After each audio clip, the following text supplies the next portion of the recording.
Hi, 大家好, I'm Allison. Welcome back to my channel. If you like my video, please subscribe, leave the thumbs up, and send to a friend who also want to learn Chinese.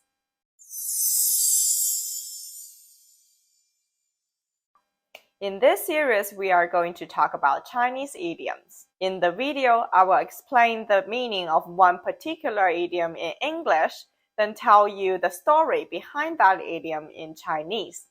After that, I will give you some example of how to use it. So make sure you watch to the end.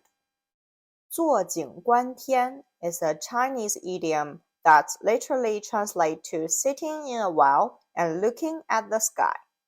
It is used to describe someone who has a narrow or limited perspective of the world and lacks knowledge or experience of the wider reality. In other words, it refers to someone who is ignorant or unaware of the world beyond their immediate surroundings, and who makes judgments or decisions based on the limited information. 从前，在一口井里住着一只青蛙。青蛙每天一会儿跳到水里，一会儿跳到旁边的土堆上，看着头顶上的蓝天晒太阳，生活的自由自在。他对自己的住所非常满意。有一天，一只小鸟飞到井边，青蛙看到小鸟，热情地问：“你从哪里来？”小鸟说：“我从天上来，我飞了100多公里，太累了，所以下来找点水喝。”青蛙说：“你别说大话了，天不过井口那么大，还用飞那么远吗？”小鸟说：“你弄错了，天无边无际，大得很呢。”青蛙笑了：“朋友，我天天坐在井里，一抬头就能看见天，我不会弄错的。”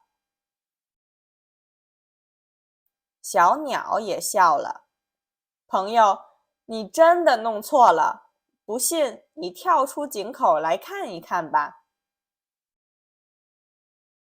青蛙听了小鸟的话，半信半疑。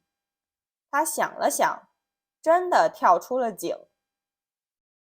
青蛙刚跳出井，就被外面的景色震惊了。他看到井边长着鲜艳的花和嫩绿的草，远处是一座座高山，一条宽阔的河流从山下一直流向远方。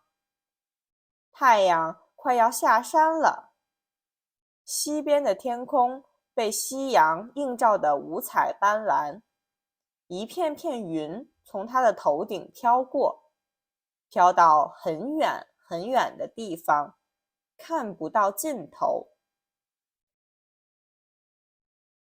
青蛙睁大眼睛看着这一切，惊讶地说不出话来。他兴奋地对小鸟说：“哇，好漂亮啊！原来井外的世界这么漂亮，天空真的无边无际呀！我再也不会说天空就是和井口一样大了。”小鸟说：“是啊，你不能一直待在井底，不然你的眼光就会变得狭窄。